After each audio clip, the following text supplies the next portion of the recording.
Hello दोस्तों, पुरातन दर्शन में आपका स्वागत है।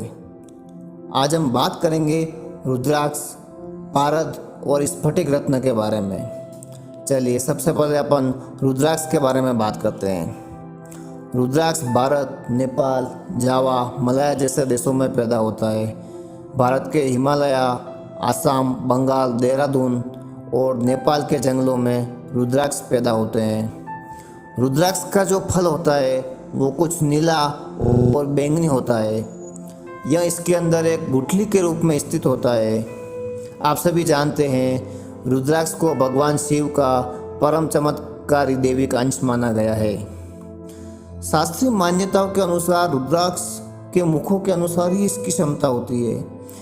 रुद्राक्ष एक मुखी से लेकर 21 मुखी तक होते हैं, मतलब इनकी अलग अलग साइज होती है जो एक मुखी से लेकर 21 मुखी तक होते हैं। इन सभी की अलौकिकता एवं क्षमता अलग अलग होती है। जो रुद्राक्ष हिमालय की तराइयों में पाए जाते हैं, यानी कि नेपाल में पाए जाते हैं, उनकी महिमा सबसे बड़ी कही गई है। 10 मुखी और 14 मुखी रुद्राक्ष अति दुर्लभ माने जाते हैं। वही 15 से 21 मुखी तक के रुद्राक्ष साधारणतः नहीं मिलते हैं। अगर अपन सबसे महंगे रुद्राक्ष के बारे में बात करें तो 21 मुखी रुद्राक्ष सबसे महंगा होता है। वो 4 से 5 साल में एक बार पैदा होता है और इसकी शुरुआती कीमत 50 लाख रुपए से शुरू होती है। तो आप समझ सकते हैं कि 21 मुखी रुद्राक्ष कितना महंगा होता है, यानी कि बहुत ही दुर्लभ होता है। वहीं एक मुखी रुद्राक्ष की भी महिमा अपरंपार है। अगर किसी को एक मुखी रुद्राक्ष भी मिल जाए तो उसे बाकी कुछ पाना नहीं रहता है, वह बेहद भाग्यशाली होता है। रुद्राक्ष की अगर अपन अलग अलग प्रकार देखें तो रुद्राक्ष में नंदी रुद्राक्ष, गौरीशंकर रुद्राक्ष, त्रिजूटी, गणेश रुद्राक्ष, लक्ष्मी रुद्राक्ष, त्रिशूल रुद्राक्ष और डमरू रुद्राक्ष पाए हो जाते हैं। इन्हें बेहद दैविक माना गया है, मतलब बहुत ही पवित्र माना गया है। इनका इस्तेमाल दवाई के रूप में भी किया जाता है। अगर आप गूगल आदि पे सर्च करेंगे और गणेश रुद्राक्ष, त्रिशूल रुद्राक्ष आदि के बारे में सर्च करेंगे तो आपको देखेंगे आप खुद भी कि जो रुद्राक्ष, गणेश रुद्राक्ष जिसका नाम है, उसकी साइज भी उसके अनुसार ही होती है। जो रुद्राक्ष होता है उसमें गणेश जी की जो सूंड होती है उस प्रकार का रुद्राक्ष की साइज भी होती है।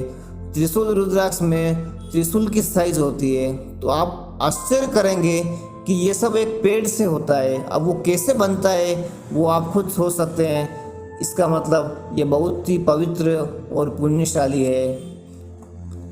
अगले अपन अगर किसी तत्व की बात करते हैं तो वो पारद, जिसे हम मर्क्यूरी के भी नाम से जानते हैं, मर्क्यूरी पारद बोला जाता है।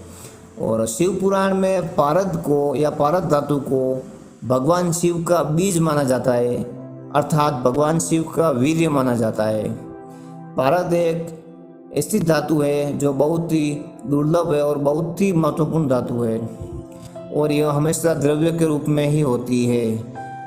बहुत सारे पारद की शिवलिंग की पूजा करते हैं, लेकिन उसमें किसी दूसरी धातु का मिश्रण करना पड़ता है, तब जाके अपन उसको शिवलिंग बना सकते हैं, क्योंकि पारद पूरी तरह से द्रव्य वाली धातु होती है।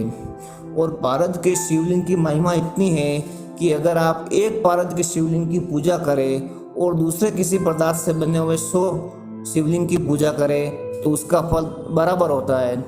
यानी कि पारद के एक शिवलिंग की पूजा करने का फल दूसरे 100 शिवलिंग की पूजा करने के बराबर होता है। ये सभी आप जानते होंगे। और शिवलिंग में सबसे पहले पारद के शिवलिंग को ही सबसे महत्वपूर्ण स्थान प्राप्त है। उसके बाद स्फटिक का शिवलिंग आता है, फिर तीसरे नंबर पे नर्मदेश्वर शिवलिंग और फिर जो भी पदार्थ है मार्बल, पत्थर के शिवलिंग बनते हैं, लेकिन सबसे ऊपर पारद का शिवलिंग ही होता है। ये आप सभी को जानना चाहिए। आगे हम बात करते हैं स्फटिक रत्न के बारे में। स्फटिक जो कि एक सफ़ेद जो धातु होती है, जैसे अपन मान सकते हैं कि हीरा होता है, उसका उपरत्न माना भी जाता है।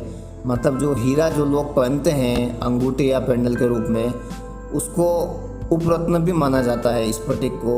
यानी कि जो हीरा अगर जो लोग नहीं पहन सकते, बहुत महंगा होता है, वो स्फटिक भी पहन सकते हैं, ऐसा कुछ भी नहीं है। स्फटिक कैसे बनता है दोस्तों, तो मैं आपको बता दूं, स्फटिक जो होता है वो हजारों लाखों साल पुरानी जो बर्फ़ होती है वो धीरे धीरे कठोर होके पत्थर में बदल जाती है या पत्थर की चट्टान में बदल जाती है, वो स्फटिक बन जाता है।